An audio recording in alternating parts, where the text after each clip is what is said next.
안녕하세요. 자, 상담 기법이죠. 직업 상담 기법에 이제 구체적으로 제 2절 상담 기법. 자, 이 상담 기법은 14가지가 있습니다. 그리고 14가지고 굉장히 시험에 잘 출제됩니다. 그리고 상담 기법이 끝나면은 상담의 종결과 면담 결과를 기록하는 부분. 자, 상담 기법입니다.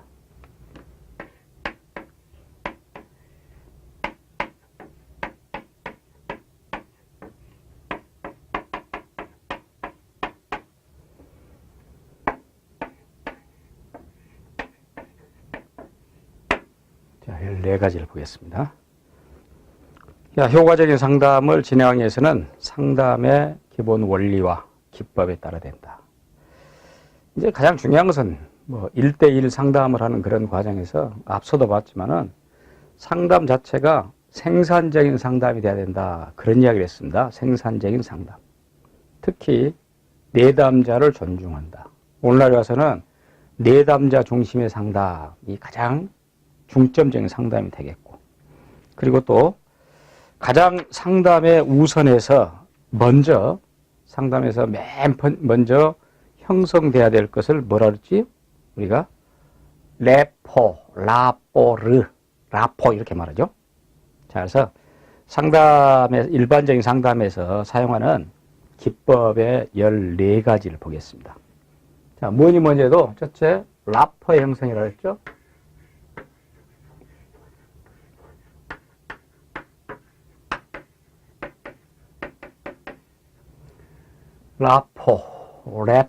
라포르 이렇게도 말하는데, 제가 여러 차례 이 얘기를 했습니다.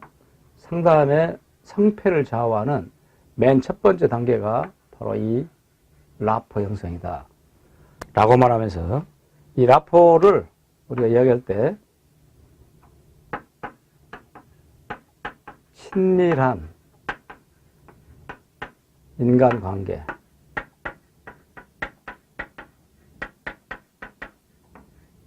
이게 쉽습니다, 이 말이. 근데 또 어떤 곳에서 이제 이렇게도 번역합니다. 허용적 분위기.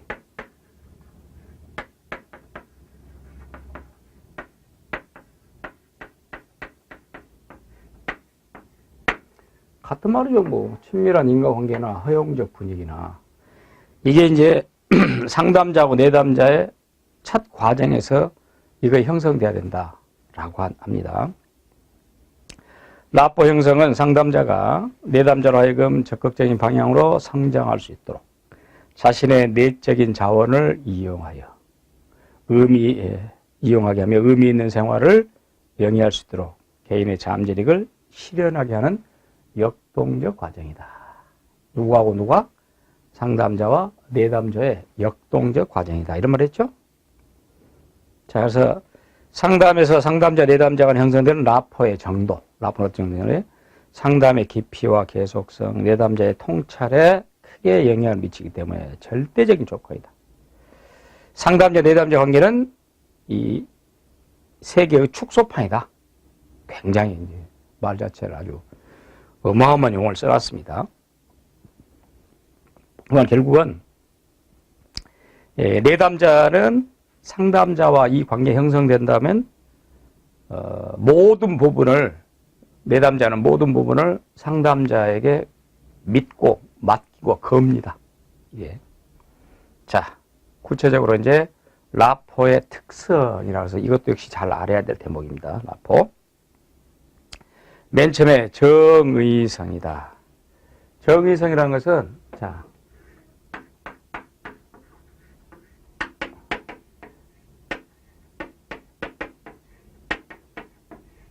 한자를 이렇게 말하는데, 혹은 여러분들 의자를 이렇게 쓰지만은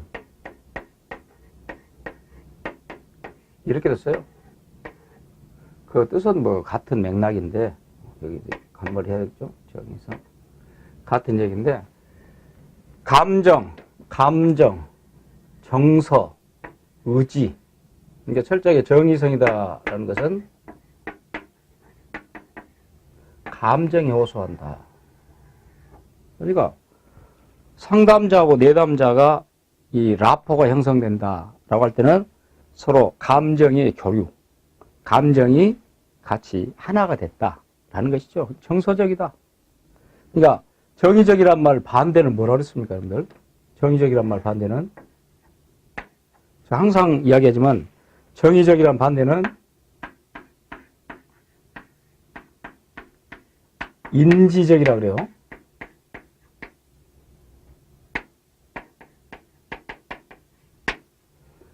자, 정의적, 인지적의 그 속에 담겨있는 정의적은 감정이라 그랬죠. 여기는 이성이 담겨 있습니다. 그러니까 내담자와 상담자의 사이의 관계가 이성적인 사이가 아니다는 것이야. 감정을 공유한 감성적인, 감정적인 관계예요. 그 말입니다, 지금. 상담자, 내담자 간에 형성된 관계는 인지적이라기보다 인지적. 이성적이라기보다는 정의적이다. 감정적이다. 이러한 정의성에는 주관적인 감정과 감각의 탐색이 포함된다. 원래 여러분들 감정이라는 것 자체는 철저하게 주관적입니다. 여러분들 뭐 객관적인 감정 이런 말 있습니까? 이성은 객관적이에요. 이성적이다, 객관적이다, 과학적이다. 똑같은 말이야. 이성적이다, 객관적이다, 과학적이다, 합리적이다. 반면에 감정은 철저하게 주관적입니다. 예, 우리가 쓰는 용어 중에서 제가 늘상 이야기했잖아요. 어떤 사람들이 자기 자신을 스스로 이야기할 때 나는 대단히 합리적이다. 대단히 객관적이다. 물론 뭐 어느 정도의 객관성 또는 합리성은 있겠죠. 그건 제가 말해도 과학적이다, 이성적이다 같은 말이다니까. 그런데 그러기가 지극히 어려워요, 사실은. 그러니까 라포라는 걸 형성한다는 것은 어떤 이성적으로 접근한 게 아니고 이성적으로 접근한 게 아니고 감성적으로, 감정적으로 접근한. 그래서 정의성이다 이런 말을 써요. 정의성이라는 말을. 강렬함. 상담자와 내담자 간의 관계는 개방적이고 똑바르며 솔직한 의사소통에 기초하기 때문에 강렬하다. 그 관계 자체가. 성장과 변화. 상담자와 내담자 간의 관계는 역동적이다. 역동적이기 때문에 성장과 변화를 깨우친다. 그 말입니다. 여러분들 역동적이란 말은 또 영어로는 다이나믹하다.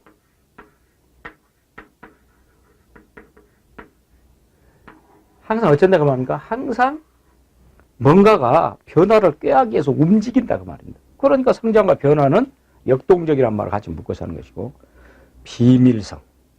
그렇죠. 반드시 또 라포를 형성한다라는 과정에서는 상담자하고 내담자가 비밀성이 유지돼야 된다. 그런 의미를 가지고 있고 지원, 또 정직성, 개방적이다.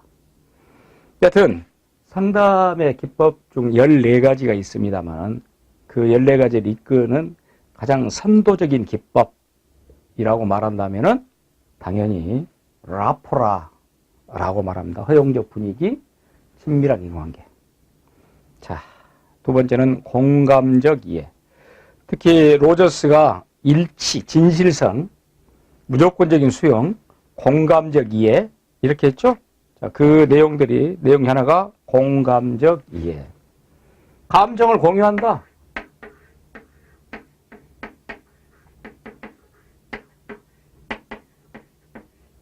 공감이란 말이 감정을 공유한다. 누가? 내담자고 상담자가 서로 내담자의 감정을 상담자에게 이입을 해가지고 서로가 공유를 한다. 그러면 서로 똑같은 감성을 지니게 되면 문제 해결은 굉장히 빠르겠죠. 내담자가 전달하려는 내용에서 한 걸음 더 나아가 그 내면적 감정에 대해 반영하는 것을 말한다. 상담자가 내담자의 입장이 되어 그 주관적 세계를 이해하는 거예요. 보세요. 상담자가 내담자의 입장이 되어서 그 주관적 세계. 내담자 마음속에 무엇을 가지고 있는 것인가. 내담자 마음속에 어떤 감정, 어떤 감성이 있는가라는 걸 이해한다 그 말이야. 그러니까 아주 쉽게 말하면 상담자가 내담자에게 네 마음을 내가 이해하고 네 마음이 내 마음이야. 내 마음이 네 마음이야. 이렇게 가는 것이죠. 내담자들은 흔히 진정으로 말하고 싶은 자기 생각이나 느낌을 명확하게 직설적으로 말하기보다는 자기 생각이나 감정을 확실하게 드러내지 않으려고 한다. 대부분 그러죠. 따라서 상담자는 내담자가 겉으로 표현한 말에도 주의를 기울여야 한다. 자, 공감적 이해. 감정을 공유할 수 있는 그런 내담자와 상담자의 관계. 자, 그 다음에 반영인데, 반영. 그러니까, 어떤 내담자가 어떤 이야기를 했을 때, 그것을 상담자가 다른 말로, 참신한 말로 그런 말 나옵니다만은, 그렇게 반영시켜주라. 그 느낌의 반영, 행동 및 태도의 반영, 또 반영의 문제점이 있는데, 느낌의 반영 보세요. 반영은 내담자가 표현한 기본적인 태도를 상담자가 다른 참신한 말로 부연해주는 시도. 더 좋은 말로, 더 마음에 와 닿는 말로 이렇게 바꿔주려고 하는 시도, 반영이다. 그런 반영은 자세, 몸짓, 목소리의 어조, 눈빛 등에 표현되고 있는 것도 반영. 그렇죠. 꼭 언어적으로만 다시금 부연 설명해 주는 것이 꼭 그것만 반영이 아니라 비언어적인 몸짓으로도 이 반영의 행동의 태도를 보여줄 수 있다. 물론 이제 반영이 적절하냐, 또 상투적인 문구냐, 반영 자체가 또 반영한 느낌의 선택을 어떻게 할 것인가 그런 부분이 있는데, 적절성이라는 말 보면은 당연히 이제 반영을 하면서는 내담자의 속마음, 감정, 속마음을 제대로 보여줘야지 반영이 되는 것이죠. 반영이라는 것은 쏟아져 나오는 내담자의 느낌을 때로는 중단시키고 의미 있는 느낌에 초점을 맞춰 내담자가 자기 심정을 토론할 수 있다. 이제 상투적인 문구보다는 그냥 일상적으로 쓰는 그런 문구보다는 다양하게, 표현을 다양하게 해서 마음을 아주 포근하게 할 수 있는 이런 억양이나 느낌의 정도를 부각시켜 상담에 대해 필요 없는 염증으로 자기가 가지고 있는 속마음을 감추게서는 안 된다. 지나친 상투적 문구보다는 다양한 표현으로 반영을 해달라. 상처받지 않도록 이렇게 했고, 자, 반영을 받고, 다음에 수용입니다. 수용도 역시 로저스가 말한 바에 하면은 앞에 로저스는 무조건적인 긍정과 수용 이렇게 했거든. 그러니까 내담자가 가지고 있는 어떠한 것도 조건을 붙이지 말라. 반드시 긍정적으로 받아들이고 긍정적으로 생각하고 받아들이라. 그게 뭐 수용. 이런 뜻입니다. 수용은. 상담자가 내담자에게 주의를 기울이고 있으며 내담자의 말을 받아들이고 있다는 상담자의 태도와 반응. 그렇죠. 생각이나 대화의 중간을 연결해 줌으로써 대화가 부드럽게 되었는 느낌이 든다. 자, 수용. 지금 우리가 하고 있는 것은 상담 기법 14가지를 지금 보고 있습니다. 자, 그 다음에 구조화인데, 구조화라는 것은 어떤 뜻이냐면은 어떤 틀을 만들어준다. 그런 뜻이군요. 틀을 구조란 말 자체가 구조.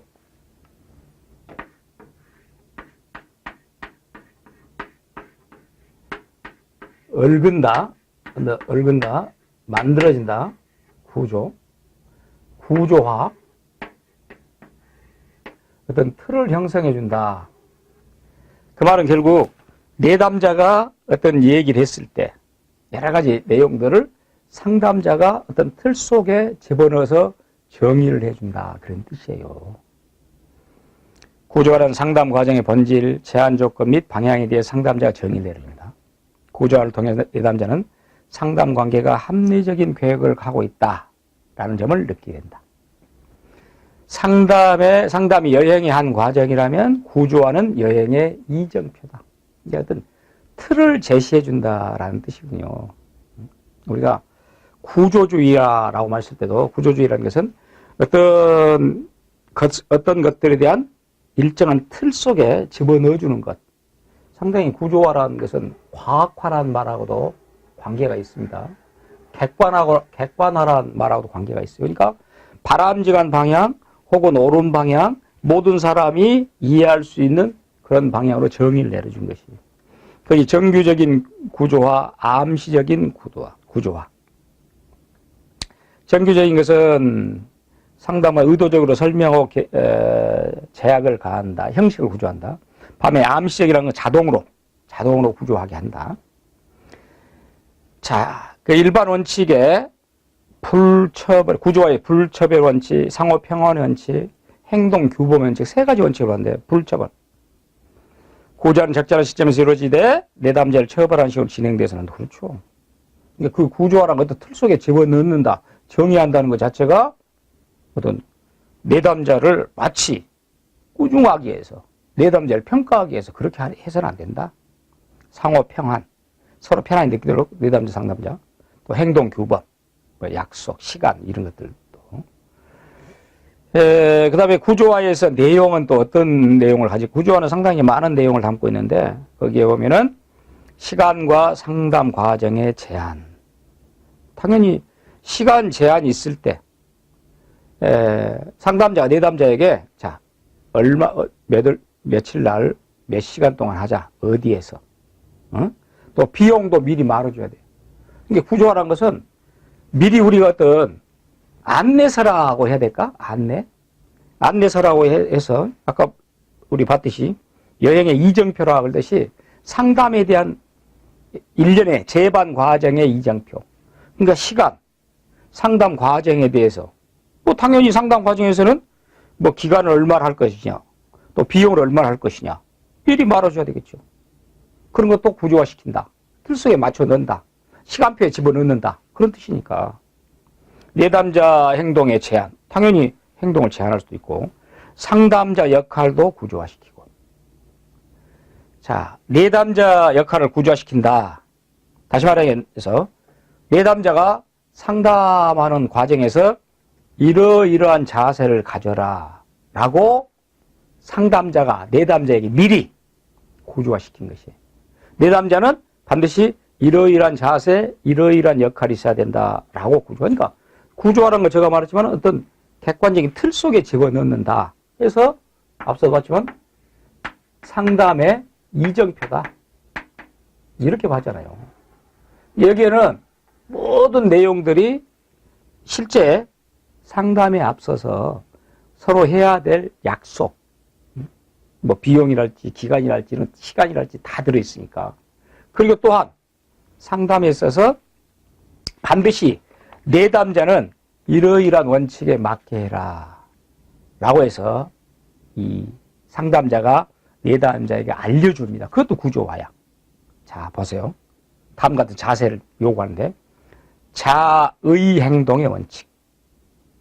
내담자가 스스로 자신의 습관, 생각, 감정세계에 대해서 탐색하도록 자의에 맡기면서 행동 방향을 언급할 만한 필요가 있다. 그렇죠. 모든 것은 내담자 중심이니까 자의라는 것은 내담자 자신의 뜻에 따라서 행동을 해라 라는 것. 다만 이제 그것이 어떤 상담 과정에서 어긋나면 안 되겠지만 그렇게 하는 것이고, 비난, 회피. 어떤 인물 전체를 비난해보다 그 인물의 구체적인 행동 부분에 대한 불편감이나 자기의 생각을 탐구하는 것이 바랍니다. 비난은 가능하다면. 그러니까 쉽게 말해서 어떤 사람을 상담 과정에서 등장하는 어떤 사람에 대해서 비난하지 말라. 그런 말 아닙니까? 책임 소재. 당연히 상담 과정에서의 상담자나 또는 내담자의 어떤 책임이 분명히 있겠죠. 깨닫게 하지. 감정 자유. 감정은 뭐 아까 말한 공감력에서도 봤으니까. 과거 탐색의 원칙.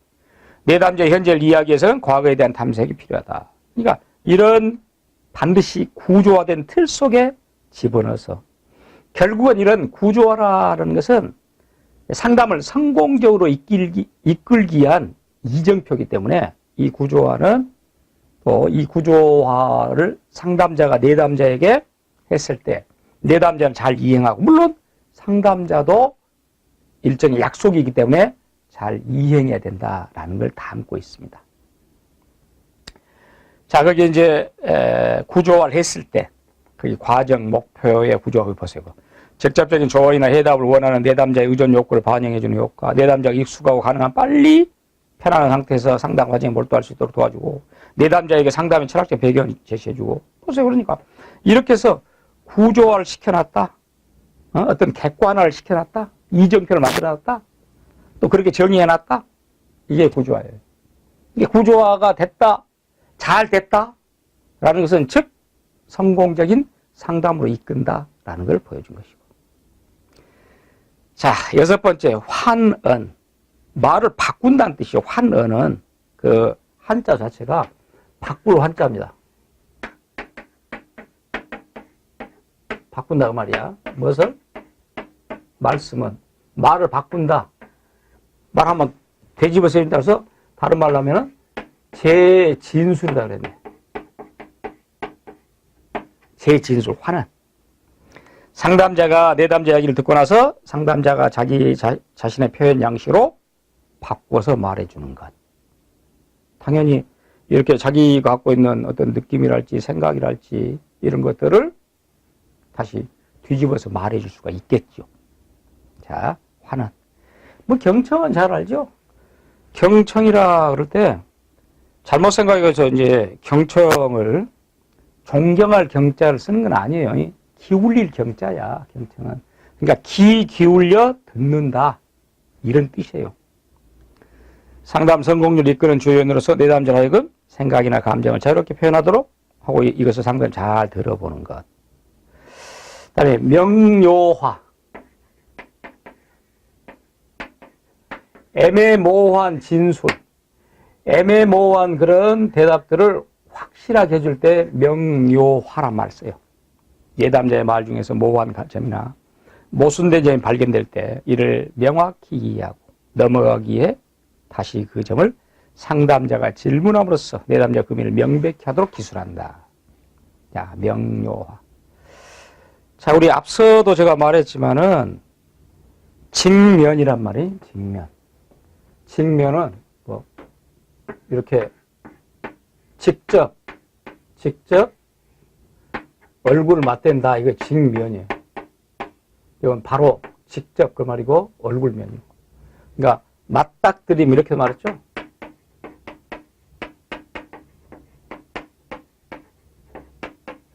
맞닥뜨림 직면.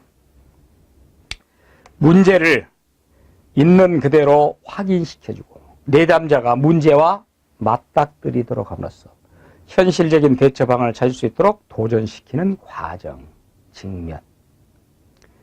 내담자가 잘 받아들인다면 매우 효과적인 방법이지만 그렇지 않다면 상담자가 전달하고자 하는 내용은 제대로 전달되지 않지 내담자에게 상처만 주고 효과적인 상담 관계를 저해할 수 있기 때문에 주의해서 사용하라. 그러니까 이 직면, 맞닥뜨림이라는 것 자체를 굉장히 상담자가 내담자에게 할 때 조심해서 해라. 먼저 확고한 신뢰관계 형성되니.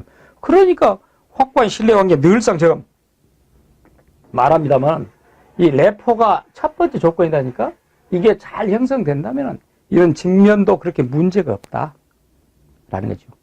그렇게 확고한 신뢰관계 형성된 이후에 내담자에게 문제가 드러날 때 사용하기 효과적이다. 그렇죠. 그 형성이 안 돼가지고 이런 직면 맞닥뜨림 한다면 자칫 내담자가 상처를 받을 수 있고 내담자가 어떤 면에서는 제대로 응하지 않을 수도 있다라고 말하고. 그 다음에 해석.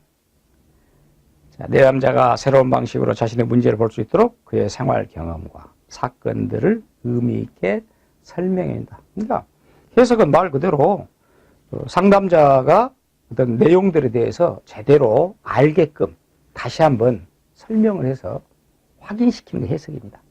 상담자의 자기 개방, 아까 오픈 마인드나 이런 말했죠. 그 다음에 질문을 사용하는데 물론 질문이라는 것은 질문은 적으면 적을수록 좋습니다. 질문 자체가 질문은 가능하다면은 질문은 적게 하는 것이 좋은데 그런데 불구하고 꼭 필요할 때는 질문을 해야 돼요. 상담 장면에서 상담자가 질문을 많이 사용하는 것은 어떠한 경우에든 바람직하지 못하다. 그렇게 말했죠? 상담은 치료적 면제인 만큼 신문자나 조사관의 역할을 해서는 안 된다. 신문자, 조사관. 뭐 신문자나 조사관은 경찰이랄지 그런 곳에서 하는 것입니다. 그런 신문자나 조사관 같은 경우는 경찰이라는 부분에서 하니까 어떻게 합니까? 굉장히 많이 하겠지. 그렇게 많이 할 필요 없고 그건 그렇게 지금 내담자가 어떤 사건을 조사하러 온 건 아니잖아요. 조사 받으러 온 건 아니니까 가능하면 질문을 적게 한다. 특히 왜? 이런 거 우리가 탐색지 질문이라고 그래요. 이런 질문은 하지 않는 게 좋다. 라고 말했고, 오히려 오해를 살 수 있는 그런 부분이 있다. 그랬죠? 질문 내담자가 이야기를 계속하여 자기 탐색을 중단하지 않고 진행하는 방향으로 유도하기 위해서, 그러기 위해서 사용하는 기법이다. 그래서 특히 질문에서 여러분들 개방적 질문, 폐쇄적 질문. 개방적 질문은 질문에 있어서 필요한 것이지만 폐쇄적 질문이라는 것은 하지 말라. 특히 또 예, 아니요 이렇게 대답할 수 있는 대표적인 질문이 폐쇄적 질문입니다. 또 왜 그렇게 말하는 탐색적 질문, 이것도 사실은 좋지 않은 질문이고,